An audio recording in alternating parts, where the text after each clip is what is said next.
Student Congress was just this great opportunity to see students learning and seeing how they wanted to learn, how they wanted to take part in their learning. And it was like lifting a fog from the eyes of students in our district. And it was all student-led, which was really great, and it was very positive. I opened up more into the conversation of Act 77 and bringing it to the schools and the districts around our area.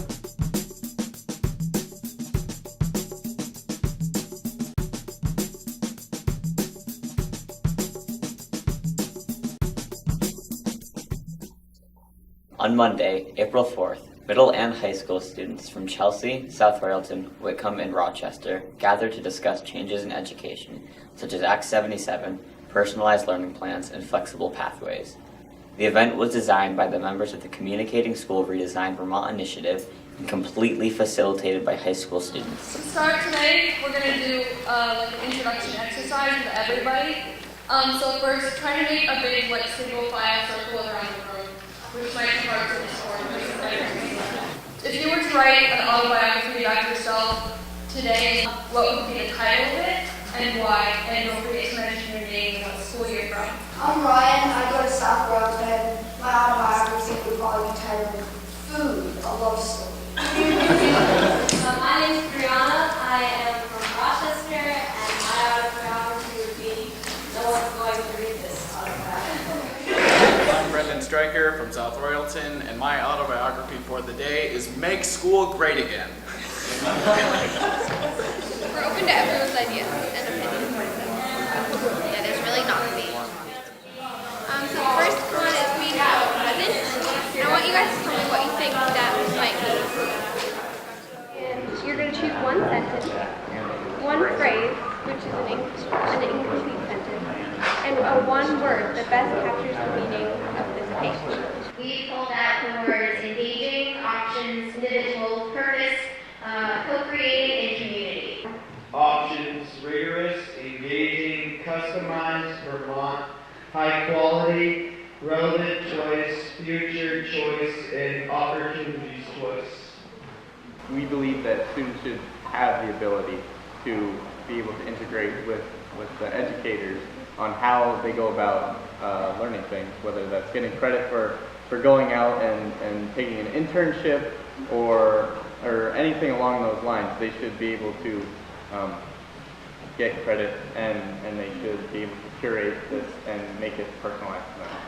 We learn in different ways, and we should have teachers be able to teach us material in the ways that can help us, as well as letting people who do think in a standardized way to be taught in a standardized way. People think in different kind of ways, man.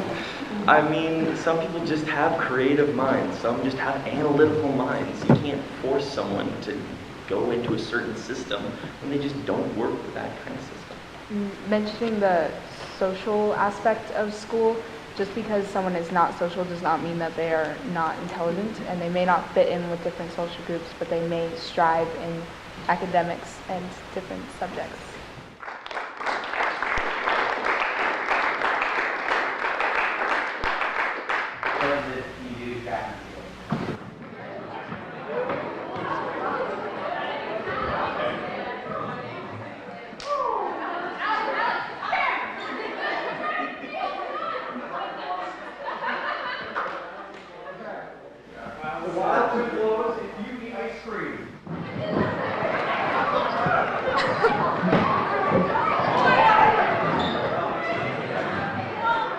By having an online class, I didn't have to rely on a teacher to tell me what to write.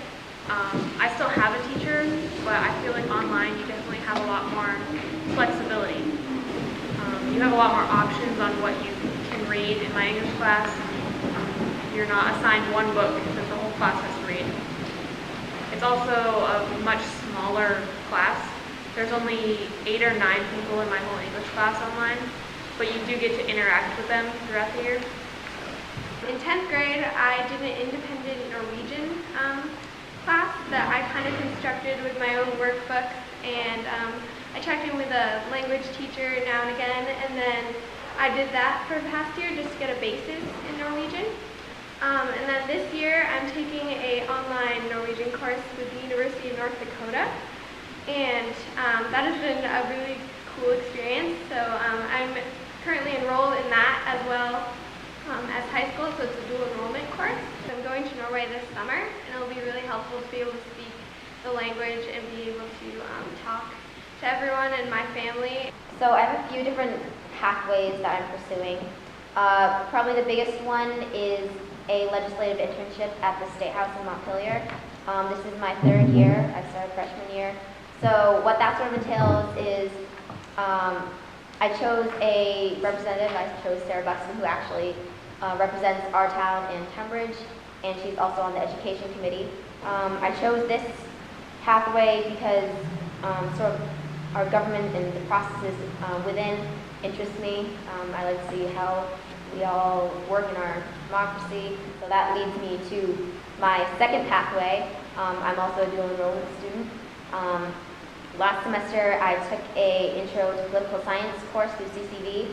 This semester I'm taking a class entitled The Constitution through UVM. I wasn't too sure a few years ago if the whole political science way was right for me, because I didn't really know much about it. But through these internship and then my online classes, I've sort of gained a lot of knowledge and thought, yeah, this stuff is what interests me. I do want to look at this through sort of a career further in life. And no one will say a single word. There are only 2 rules, so it's pretty easy. Everyone participates, no one speaks.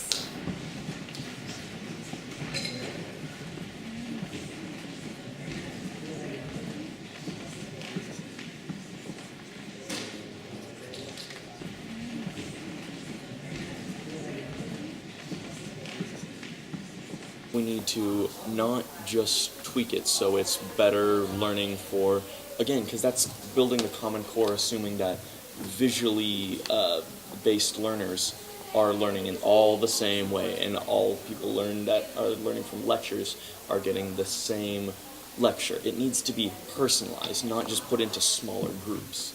I think it needs to be a series of little tweaks. It's not just going to be like you walk into school one year and it's 100% different. And I think it's important that it's over time. I think that's why this is a good thing to have, because it started out with just a few people knowing what Act 77 was, why schools need to change, and now we have this whole big group here learning about it, and the more people that we give knowledge about it to, the more audience will reach, and the more people will know why we need to change, not just how, but the why is the really important part. Like, I feel with this, like I feel the same way. Like, I feel like there does need to be a radical approach, but at the same time, I feel like sometimes there's so much call for change that we forget what already works and what doesn't work. We forget to divide between that. With the personal learning plan, I think it's going to be easier to be, oh, I want to do this, even though I'm a senior year, I can do it. I didn't have to wait, I didn't have to do it like for 2 years. It's like, Cameron, I get what you're saying about not wanting to set in stone your personalized learning plan, because even in college, like, people go for majors and they realize this is not for them. But this is exactly what they're made for. They're made to be able to be changed. So if, like, you make a plan and that ends up not working, it's just as easy to change it as it was to make it.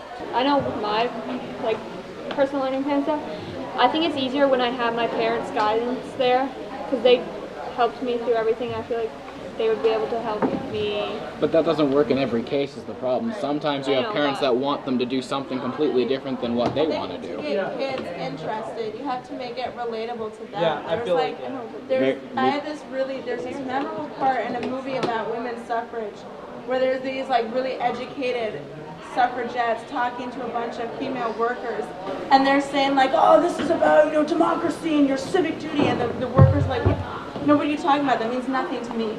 So then one of these educated women like gets a bright idea, and they say a vote means a fire escape. If you have a vote, you can build a fire escape in the building and the factory you work in.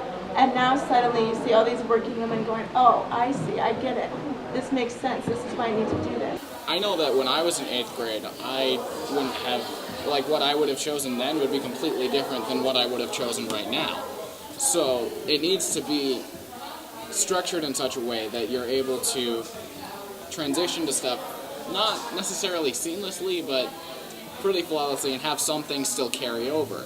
If you can do something and have it, and like change and then not have anything carry over, what good was it? Well, like, it's I completely know unbeneficial. a lot of us are saying how it's not exactly what you learn, but how you learn it. And I find that even now in a lot of my classes, I'll learn something and I can apply either how I learned it or what I learned to another class that seems so different, like with my math and my anthropology or anything that seems so different, but they're actually all connected.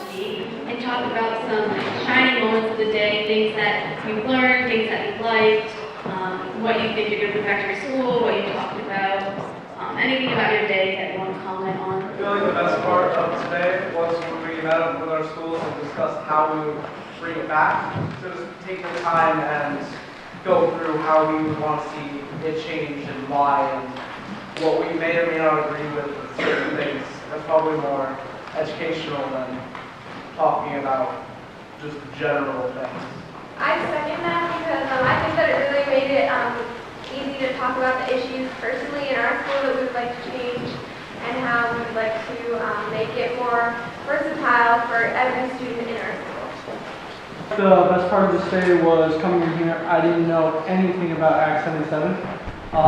And coming in here and learning about it and bringing it back to my school and making a bigger change than is actually happening and going on is better than just leaving it alone and pushing it out of the road.